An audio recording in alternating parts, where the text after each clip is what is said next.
the UFC has a brand new star. It's not Sean O'Malley. It's not one of the Contender Series guys or girls. Gotta be inclusive. It's Merab, man. Now, I have a lot I want to get into. I just watched his press conference. I will leave it linked down below. I do not have enough time in this video to go through it bit by bit, and point out what I want to, but it'll be linked down below. Same with all my other articles. You know the deal if you've been on my channel before. But this is the greatest bantamweight of all time, and then this is coming from one of the biggest Dominic Cruz fans of all time. I grew up watching Dominic Cruz. My dad's favorite fighter was Dominic Cruz, so naturally he became one of mine. But what Merab is able to do in these fights, and specifically in the rematch with Sean O'Malley, is something we have never seen before. Like, the only comparable I can find to Merab would be like Prime Cardio Kane. Now, I'm not saying he has the same style or anything, but the last guy that I've been able to see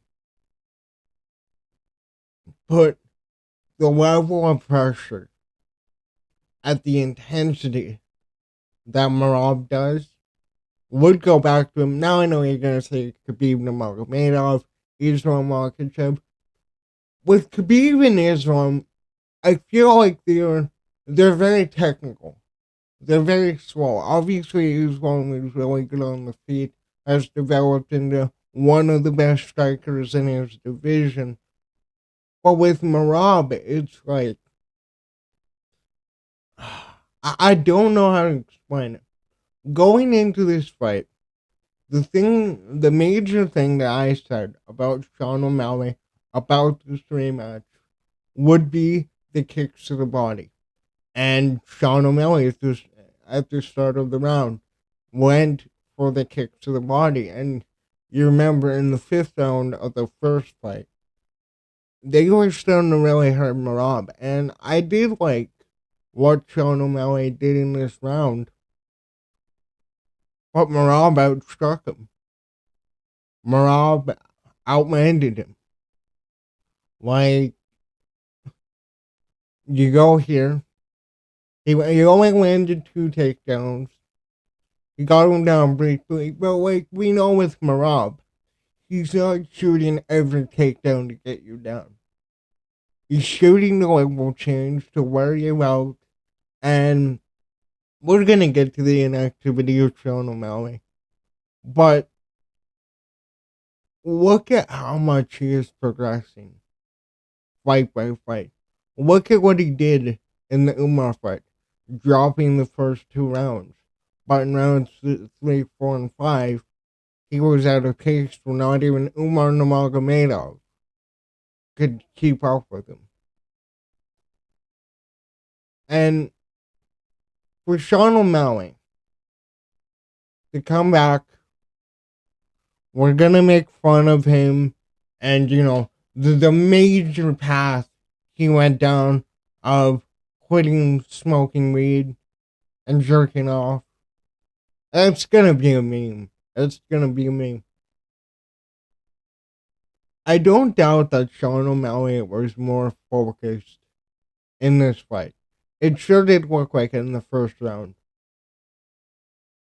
But you have a guy like Merab, who he's here. He's active. He just fought in January. And now he's already talking about fighting in August or September, even though there's no pay-per-view in September. He wants to fight at MSG. That is what makes a star. And we all know with Sean O'Malley is a casual favorite. Now, I'm not saying no hardcore fans are Sean O'Malley fans. I know some of you are Sean O'Malley fans. I want to say this before I get into it. I don't hate Sean O'Malley. I respect Sean O'Malley. He absolutely is very talented. He's very early on in his career. And I feel like even though he's been shut up by Merab, he still has a lot to give. But we go ahead and we look at Merab, right? Submitting Sean O'Malley in the third round the way he did right at the end of the round, too. Wow. He can finish people now. And he even said in the post-fight interview that his coaches were saying, hey, you need to start finishing these fights. You know what that is very reminiscent of? Khabib. Remember how Khabib had a bunch of decisions, and then when he won the belt, he basically demolished everyone, submitted everyone, TKO'd everyone? I kind of think that Merab will go on the same path. You had the Umar fight at UFC 311. You know, the pay-per-view was clearly designed to give Makachev and Umar and Ali their moment of both of them capturing the titles while Makachev defending his. It was supposed to be Sorokin. And Umar did beat him in the first two rounds. But round by round, Merab is at the same pace. Merab is okay with dropping a round to get to the next round.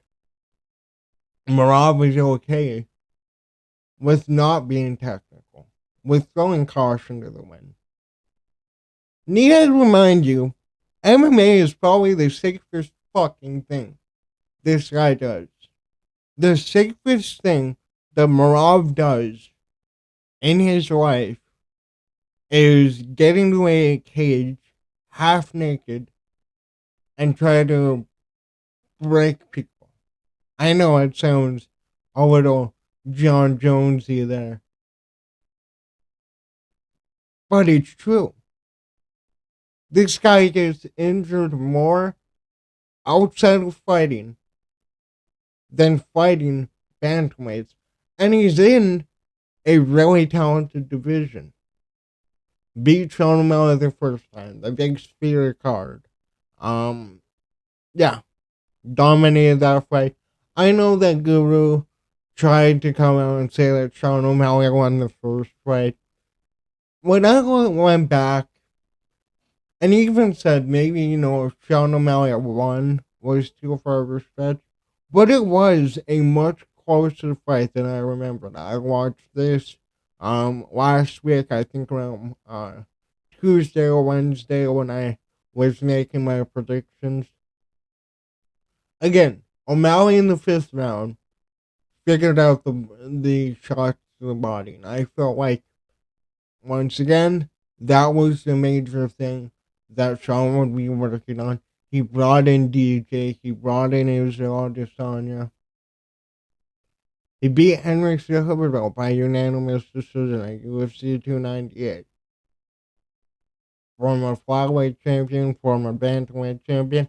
We can make fun of Henry Cejudo for retiring early with, the imaginary leverage he thought he had. And he basically wasted his position and lost out on a ton of money. But hey, I'm not a double champion. I'm not an Olympic gold medalist. I can't really knock Henry Cejudo that hard. Piotr really good fight. Piotr did a good job at defending his takedowns. Again, he outworked Piotr. Unanimous decision. Jose Aldo did a good job at defending the takedowns. The pressure was simply too much for Jose Aldo. And I rate this win from Merab much higher than the Zahabi win especially the Mario Batista loss that Jose Aldo had. Again, I will never forgive Jose Mario Batista. KO'd Marlon Moraes, who fought for the title. Cody Stamen, unanimous decision. John Dodson, when he moved up to bantamweight.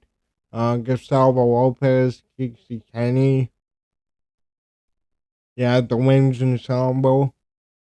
Brad Katona, Jerome Ware. These wins down here don't really matter. But you see early on, he lost his first fight by majority decision. He was 1-2 to start his career. Lost to Ricky Bandejas. And then he turned into this. He turned into a machine. Again, yeah, we like to see the finishes as fans. We love the knockouts. We like seeing the submissions. But when you are able to rack up this many unanimous decisions, this many, you know, I'm fucking blanking on this many definitive wins against Jose Aldo, Hall of Famer, Petr Yan, one of the best bantamweights of all time, former champion, guaranteed Hall of Famer, Henry Cejudo, guaranteed Hall of Famer, Sean O'Malley, most likely will be a Hall of Famer, Umar Nurmagomedov, most likely will be a Hall of Famer. I'm gonna get to Sean O'Malley at the end of this video, because this is a Merab video. You look at this though. Number one, Umar he's beat. Jan he's beat. They're talking about Corey Sandhagen. I don't hate the fight. We know that Petr Yan is fighting Marcus McGee for some fucking reason. It's beyond me. But Corey would be an interesting fight. I feel like Corey is better on the ground than Sean O'Malley. I think that Sean is clearly a better striker. But again, the range could give Merab a lot of issues. And it is a fresh fight. Sugar Sean needs a squash twice to Merab. He would have to go like on a 3-4 fight win streak to get back to the fight legitimately. But honestly, we know what the UFC matchmaking is just whatever they want to do at this point. Song Yadong coming off away that very weird win where he gouged out Henry Cejudo's eyes. You got Mario Batista, who just beat Patch Mix on the same card on what isn't it an 8-fight win streak? I will never cheer for him simply because of what he did to Jose Aldo. Mario Batista is really good though. He is a really good striker, really good grappler, and I think he will be at the top of bantamweight for the next few years, as disgusting as that sentence is. Davison Figueiredo, he's on a 2-fight losing streak. He got his leg broke by Corey Sandhagen in his last fight. Petr Yan beat Marlon Vera, submitted Cody Garbrandt, beat Ralph Font. Before that, his last loss was to Brendan Moreno when they had their fights. Chito Vera on a 2-fight losing streak was supposed to fight Mario Batista. We will have to see when he fights this year. Again, he lost his shot at the title. He was Sean's first title defense. Ralph Font, he's on a 2-fight winning streak, but I don't see him making it to the title. You got Marcus McGee, who once again is fighting Petr Yan. Didn't he come from the Contender Series? I want to double check before I sound like a moron. He came in. No, he was signed from LFA. So, submitted Journey Newsom and his debut, KO JP Bias, KO Gaston Bolanos, beat Jonathan Martinez by unanimous decision in his last fight. This is a big jump.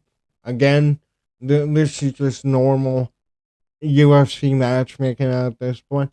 I guess, I mean, hey, if he is able to beat Piotr, if he's able to finish Piotr, 7 fight win streak, I believe he's 35 too. So I kind of understand why the UFC is giving him his shot. You know, older guy, doesn't have much time in the sport. If he's able to beat Piotr, it's an instant title shot. It's a fresh name. Vinicius Oliveira on a 5 fight win streak, fighting Kyle Phelps next. I'm not sure if Vinicius Oliveira will make it to the title while Merab is here. Henry Cejudo, he beat Montel Jackson, is on a 7 fight win streak. Again, not close to the title, and the rest of these guys, apart from Patchy Mix is a very interesting situation here. I will need to make another video on him. I did hype him up, and I did expect a lot more. Maybe a CN activity. I don't know what it was. He looked awful. But I really only see 3 fights for Merab at this moment. Corey Sandhagen, the fresh name. Piotr Jan, the first fight was competitive. And then Umar. But I think that Umar needs to get another win before they give him an immediate rematch. You cannot do the exact same thing with Umar Nurmagomedov when the fans already hated you giving Sean O'Malley the immediate rematch off of one title defense against Chito Vera. Which is a perfect transition over to Sean O'Malley and briefly talking about what's next. What did he really develop over the last year? And what is his move after this? So obviously, submitted by Merab, outworked by Merab. You had the Marlon Vera second fight. Why did they make the fight? Well, Sean O'Malley got injured in the first fight, broke his leg. He wants to get that one back. And he looked amazing. He outworked Marlon Vera. Basically, Sean O'Malley on the feet, going the combinations, using the kicks, really doing whatever he wanted in that fight. I believe he won 4 rounds? He might have won all 5 rounds. It's been a while since I've watched that fight. Then you, of course, have him KOing Aljamain Sterling in the second round, who, at the time, and still, Aljamain Sterling, 3 title defenses, one of the best bantamweights to do it, went up to 145, and he's doing work at 145. Now, there's talk about him coming back down if Merab moves up. But again, with Merab, we got Pantoja, we got Corey Sandhagen, and Dana White wants to do the rematch for Umar. So it's unlikely we will see Merab move up within the next, maybe next year. If you're trying to get 2 fights in at the end of the year, and then, I don't know, we'll see.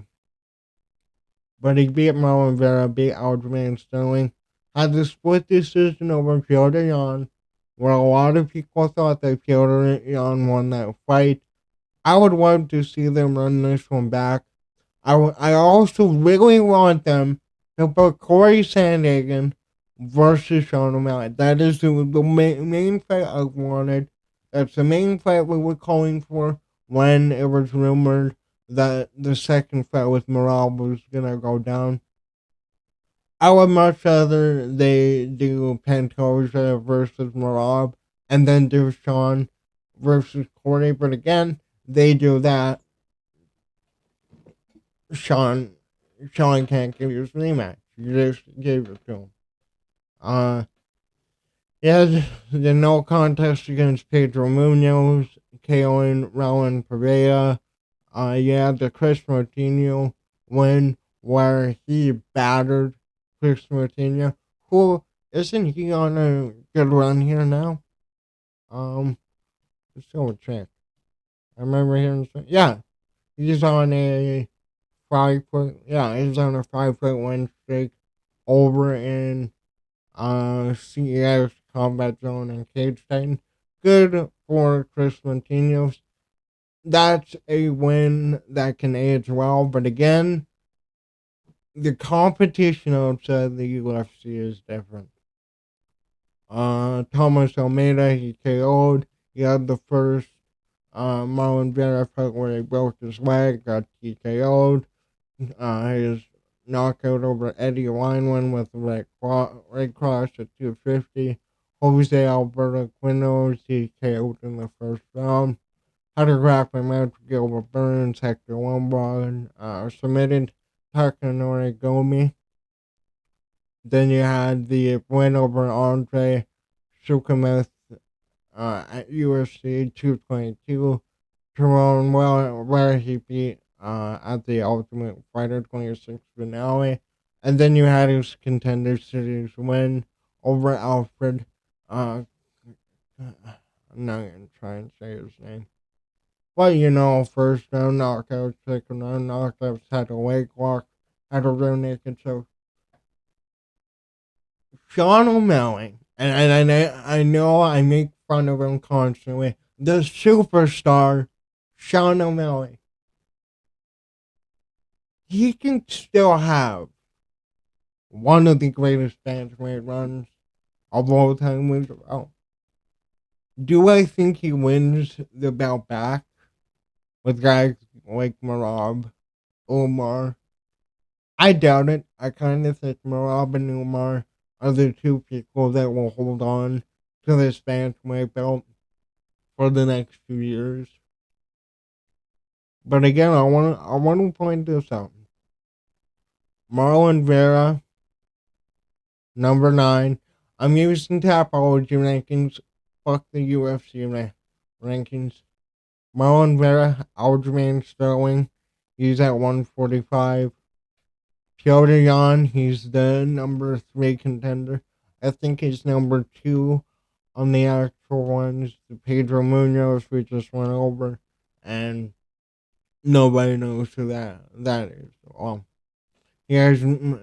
nobody's talking about Rowan Pedro. But I definitely feel like the UFC shot themselves in the foot with the immediate rematch. I hated the idea. Not because I hate Sean, but I would have much rather we built this into a major fight. We had Sean O'Malley beat Corey Sandhagen. Maybe he went and fought Nurmagomedov and he beat him. Then we have an actual rematch. Merab, in the meantime, beating Umar. I guess in that case, he would have either fought Piotr Jan or Corey Sandhagen. Maybe he would have fought Figueiredo, but that doesn't really make sense to me.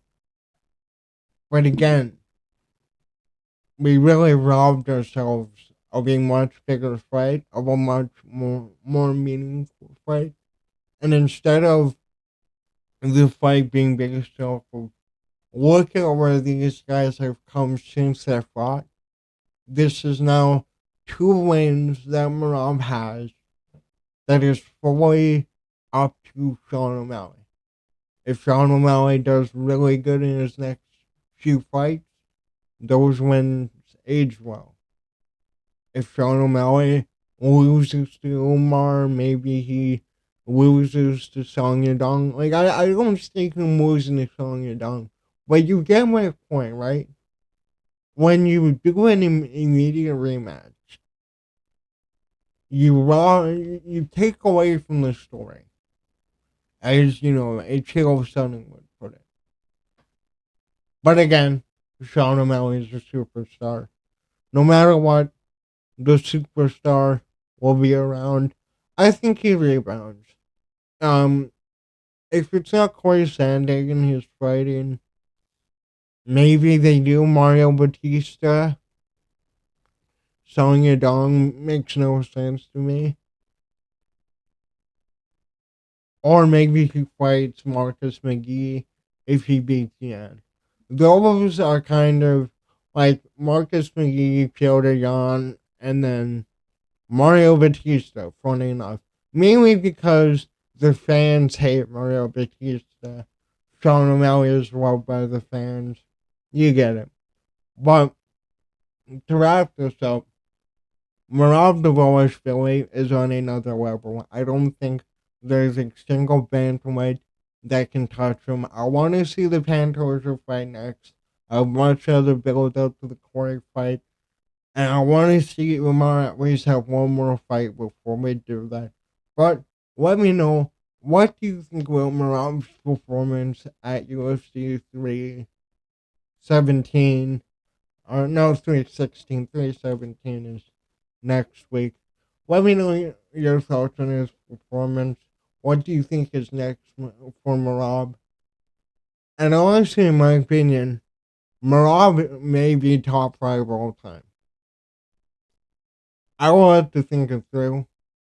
But Merab is definitely climbing the ranks as one of the greatest fighters of all time. And I think he has a path to be number one. Maybe that's a different video for another day, but let me know, what do you think about all of this down below.